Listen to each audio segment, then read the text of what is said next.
Welcome back, everyone. This is the mixed media painting we're going to try today, and I thought I'd show you the end result first, and we'll work backwards from where I started.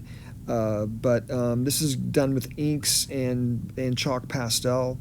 Here's a couple more that I did this week. This was of a boho plant that I put into an abstraction. I started with the abstraction first, and then I brought the drawing and painting into the image. So I'll come here just a little bit closer, let you take a look at some of the details. And here's just another one I started this week. I'm not putting anything to this. Is just a non-objective painting so far with no addition. If you like the video today, please subscribe, like, and please leave comments. I'll definitely get back to you and answer your questions. I'm just going to start with some very brief acrylic ink to start. This is kind of just a brown acrylic ink. I'm going to spray it with my spray bottle to let the colors bleed a little bit. And if you've watched some of my previous videos, I start off abstractly, and then we're going to slowly bring in some items that will be a still life today.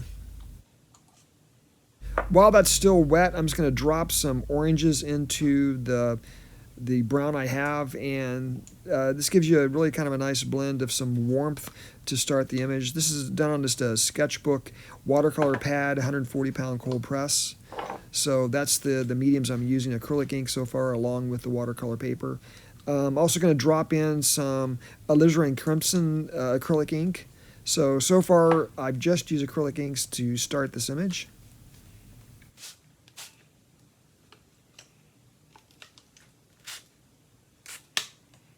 Okay, after I've sprayed this a bit, I'm just going to tip it up, let some of the colors kind of bleed out further towards the bottom.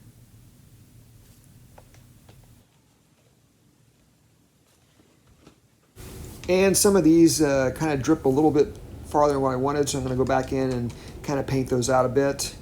And once again, no rules right now, just looking at making a non-objective background without any thought of an object yet. And here I'm going with a thinner brush and kind of just drawing in shapes, sticking with the elements of art. I'm, also going to blend some of that shape out with some water, still working with the acrylic ink here. And I'm just going to kind of make some odd adjustments to this. Once again, I'm not really looking to make anything yet, just dealing with shapes, color, line. And here I'm going to bring some blue in just to get some more complementary aspects, using a cool color as it tries to balance that orange, the warm above. Since I grew up in the rural Midwest, I've always tried to abstract from nature. When I started off as a young kid, I often, in school, in high school and middle school, I would copy from magazines and different things. I didn't really have an approach to working from life yet or doing intuitive work. I was too young. But at the university, I started to draw from life, and really drawing from life, drawing from nature will lead you into intuitive. At least it did for me.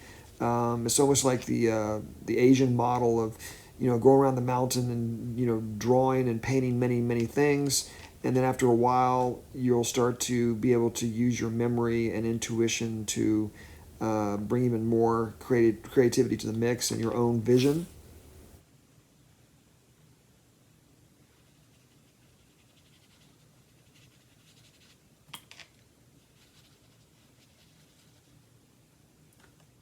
Okay, now I'm going to just kind of pull back and show you some of the textured parts, some of the layering that's happened. You can see all the bleeds, all the blooms that kind of erupt from the water touching the different colors and bringing that in.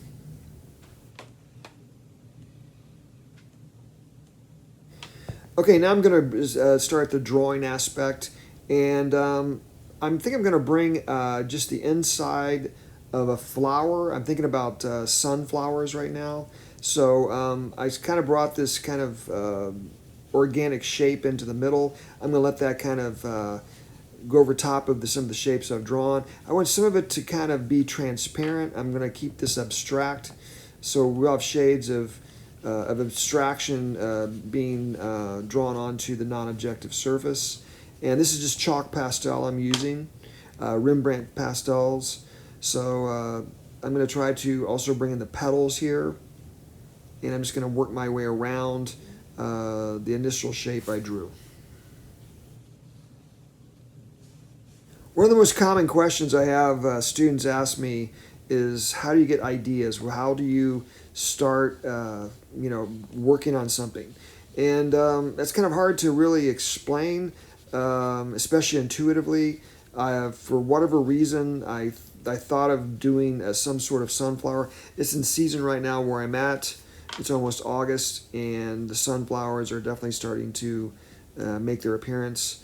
And these things, a lot of times during even into the winter, you'll see the dead sunflowers left behind. So I've kind of grown up with sunflowers, and I thought I'd go with that. You can see here I also added some darkness in between the petals with a black. And here I'm bringing in a nib pen, which, once again, if you've seen my videos, I really enjoy using. I want to make this as mixed media as possible, so we've used the acrylic ink, we've used the chalk pastel, and now I'm going back into drawing just with the pen.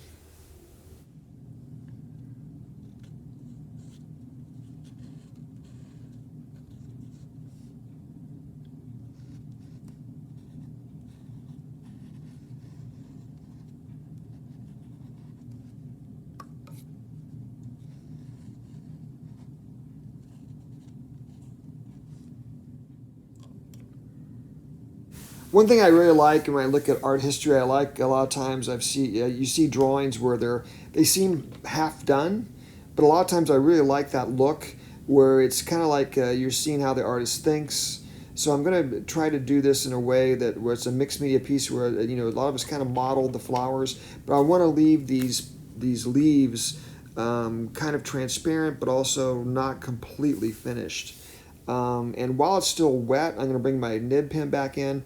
I love to see the bleeding out. Hopefully this video can show you pretty clearly how that's working here in this picture.